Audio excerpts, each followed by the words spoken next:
Hi dears, ഇന്നത്തെ വീഡിയോയിലോട്ട് എല്ലാവർക്കും സ്വാഗതം.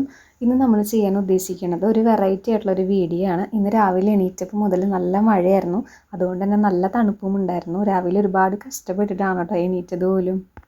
ഇപ്പം നേരെ സന്ധ്യ ആയിട്ടുണ്ട്. സന്ധ്യ നേരത്ത് പുഴ കാണാനൊക്കെ ആയിട്ട് നല്ല ഭംഗിയാണെന്ന് ഞാൻ മുൻപ് ഇട്ടിട്ടുള്ള വീഡിയോസിലൊക്കെ പറഞ്ഞിട്ടുണ്ട്. എനിക്ക് ഏറ്റവും കൂടുതൽ ഇഷ്ടം സന്ധ്യാസമയത്തൊക്കെ പുഴ കാണാനും അതുപോലെ തന്നെ പുഴയിൽ വഞ്ചിയിൽ പോകാനൊക്കെയാണ്. കാരണം ആ നേരത്തൊക്കെ പോയി കഴിഞ്ഞാൽ നമുക്ക് പുഴ നല്ല ഭംഗിയായിട്ട് കാണാൻ പറ്റും. പിന്നെ ഒരുപാട് കിളികളും കൊക്കുകൾ അങ്ങനെ ഒരുപാട് കാഴ്ചകളൊക്കെ ഉണ്ട് കാണാനായിട്ട്. നല്ല തണുത്ത കാറ്റൊക്കെ വീശണ കണ്ടപ്പോൾ ഞാൻ വെറുതെ ഒന്ന് പുഴയുടെ അവിടെ പോയി നോക്കിയപ്പോഴാണ് കേട്ടോ രണ്ട് ചേട്ടന്മാർ വല വെക്കണത് കണ്ടത്. ഏറ്റവും കൂടുതൽ ആൾക്കാർ ഈ വല വയ്ക്കാനൊക്കെ പോണത് ഈ രാവിലെയും അതുപോലെ തന്നെ വൈകുന്നേരമൊക്കെ ആയിരിക്കും.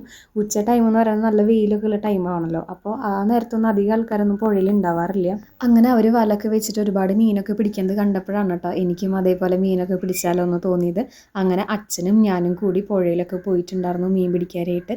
അങ്ങനെ ഞങ്ങൾക്ക് ആദ്യത്തെ വലയ്ക്ക് കിട്ടിയ മീനുകളാണ് കേട്ടോ ഇതൊക്കെ. ഞങ്ങൾക്ക് ഏട്ട കിട്ടിയിട്ടുണ്ടായിരുന്നു, അതേപോലെ തന്നെ കരിമീൻ ഉണ്ടായിരുന്നു, പിന്നെ ഈ അയില ഉണ്ടായിരുന്നു, അതുപോലെ തന്നെ കോര മീനൊക്കെ ഉണ്ടായിരുന്നു. നമുക്ക് അങ്ങനെ ആദ്യത്തെ വലയ്ക്ക് തന്നെ കുറച്ചധികം മീനുകളൊക്കെ കിട്ടിയിട്ടുണ്ടായിരുന്നു. അപ്പോൾ വലയിൽ നിന്ന് മീൻ എടുക്കാനായിട്ട് നമ്മൾ പുഴയുടെ ആ ഒരു ഭാഗത്തു നിന്ന് സൈഡിലേക്ക് വന്നു കൊടുക്കുകയാണ്. ഇനി വേണം വലയിൽ നിന്ന് മീനൊക്കെ വേർതിരിച്ചെടുക്കാനായിട്ട്. ഇത് നമ്മുടെ വലയിൽ കിട്ടിയൊരു കുഞ്ഞൊരു മീനാണ് കേട്ടോ. ഇതിൻ്റെ പേര് നമ്മുടെ നാട്ടിൽ ഇതിനെ തവള മീൻ എന്നൊക്കെയാണ് പറയാറ്. നിങ്ങളുടെ നാട്ടിൽ ഇതിന് എന്താ പറയുക എന്നുള്ളത് കമൻറ്റ് ചെയ്തോളൂ. ഞാനതിനെ പുഴയിലേക്ക് തന്നെ വിട്ടയക്കാണ് കേട്ടോ ചെയ്തിട്ടുണ്ടായിരുന്നത്. വെള്ളത്തിലേക്ക് ആളൊന്ന് കാണിക്കുമ്പോഴേക്കും ആളുടെ പാട്ടിന് പോയി. അങ്ങനെ ആദ്യത്തെ വലയ്ക്ക് കിട്ടിയ മീനൊക്കെ നമ്മൾ വലയിൽ നിന്ന് എടുത്ത് മാറ്റിയിട്ട് വേറൊരു ബക്കറ്റിലൊക്കെ ആക്കി എടുത്ത് വെച്ചിട്ടുണ്ട് കേട്ടോ. അങ്ങനെ ഞാനും അച്ഛനും കൂടിയിട്ട് രണ്ടാമത് വല വയ്ക്കാൻ പോയിട്ടുണ്ടായിരുന്നു. ഞാനാണ് വഞ്ചി തുഴയുന്ന ആൾ. അച്ഛൻ വല ഇടുകയും അതുപോലെ തന്നെ വല എടുക്കുകയും പിന്നെ മീനിനൊക്കെ എടുക്കുകയാണ് ചെയ്യുന്നത്. ഞാൻ വെറുതെ വഞ്ചിയിൽ ഇരിക്കണുള്ളൂ കേട്ടോ വീഡിയോ എടുക്കാനായിട്ട്. അങ്ങനെ നമ്മുടെ രണ്ടാമത്തെ വലയിലും ഏറ്റവും കൂടുതൽ കിട്ടിയത് അയിലമീൻ തന്നെയായിരുന്നു. ഞാൻ ആദ്യമായിട്ടാണ് അയിലമീൻ ഇത്രയും അടുത്ത് നിന്നിട്ട് ലൈവായിട്ട് പിടിക്കുന്നത് കാണുന്നത്.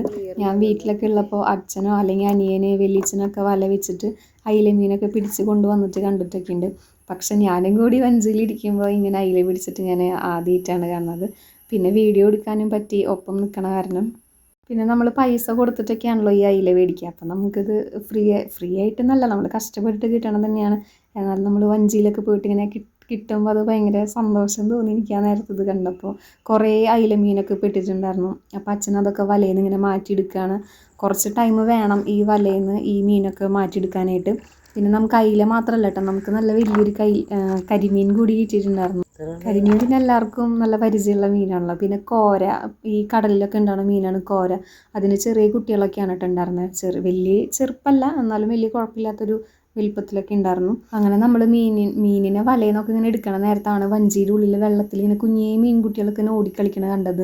അപ്പം ഞാൻ ഒരെണ്ണത്തിന് ഇങ്ങനെ കയ്യിലിങ്ങനെ എടുത്ത് നോക്കിയപ്പോഴാണ് എനിക്ക് മനസ്സിലായത് അത് ഏട്ടമീനിൻ്റെ കുട്ടികളാണ് റെഡിക്കും. അങ്ങനെ നമ്മൾ വലയിൽ നിന്ന് മീനൊക്കെ ഇങ്ങനെ മാറ്റിയെടുക്കുന്ന ടൈമിലാണ് കേട്ടോ വഞ്ചിയിൽ ചെറിയ വെള്ളത്തിൽ കുഞ്ഞേ മീൻകുട്ടികൾ ഇങ്ങനെ ഓടി നടക്കണ കണ്ടത്. അപ്പം ഞാൻ ഒന്നും കൂടി നോക്കിയപ്പോഴാണ് എനിക്ക് മനസ്സിലായത് അത് നമ്മുടെ ഏട്ടമീനിൻ്റെ കുട്ടികളായിരുന്നു.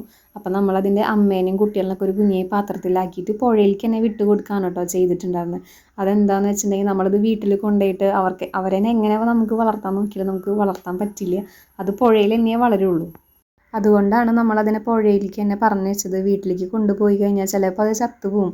അപ്പോൾ അത് നമുക്ക് തന്നെ കാണുമ്പോൾ എനിക്കത് ഭയങ്കര വിഷമമാവും. അപ്പം ഞാനതിനെ പുഴയ്ക്ക് തന്നെ പറഞ്ഞൊക്കെയാണ് ചെയ്തത്. നമ്മളാകെ 1-2 വലയൊക്കെയാണ് കേട്ടോ വെച്ചിട്ടുണ്ടായിരുന്നത്. എന്നിട്ട് നമുക്ക് കുറേ മീനുകൾ കിട്ടിയിട്ടുണ്ടായിരുന്നു. ഞാനും അച്ഛനും ഇത്ര അധികം കിട്ടുന്നൊന്നും വിചാരിച്ചിട്ടുണ്ടായിരുന്നില്ല. കാരണം 2 വല മാത്രമാണ് വെച്ചിട്ടുണ്ടായിരുന്നത്. ഞങ്ങളന്ന് നേരത്തെ 2 ചേട്ടന്മാർ ഇങ്ങനെ വഞ്ചിയിൽ ഇങ്ങനെ മീൻ പിടിക്കുന്നത് കണ്ടപ്പോൾ അങ്ങനെ നമുക്കും പോയാലോ എന്നുള്ള രീതിയിൽ അങ്ങനെ പെട്ടെന്ന് വന്നതാണ്. പക്ഷെ കുറേ മീനൊക്കെ കിട്ടിയിട്ടുണ്ടായിരുന്നു. അപ്പം അച്ഛനും ഹാപ്പിയാണ്, ഞാനും ഹാപ്പിയാണ്. അച്ഛനും ഞാനും വീട്ടിൽ വന്നിട്ട് മീനൊക്കെ അമ്മയ്ക്ക് കാണിച്ചു കൊടുത്തിട്ടുണ്ടായിരുന്നു. അമ്മ അതിൻ്റെ ഇടയിൽ എന്നെ ചീത്ത പറയുന്നുണ്ട്, ഈ നേരത്തെ എന്തിനാ മീൻ പിടിക്കാൻ വേണ്ടി പോയെന്നൊക്കെ ചോദിച്ചിട്ട്. അപ്പം മീൻ കാണാനായിട്ട് നമ്മുടെ പൂച്ച സാർ ഇവിടെ വന്നിട്ടുണ്ട്. അപ്പം നമ്മുടെ വീഡിയോ ഇത്രയേ ഉള്ളൂ. Thank you.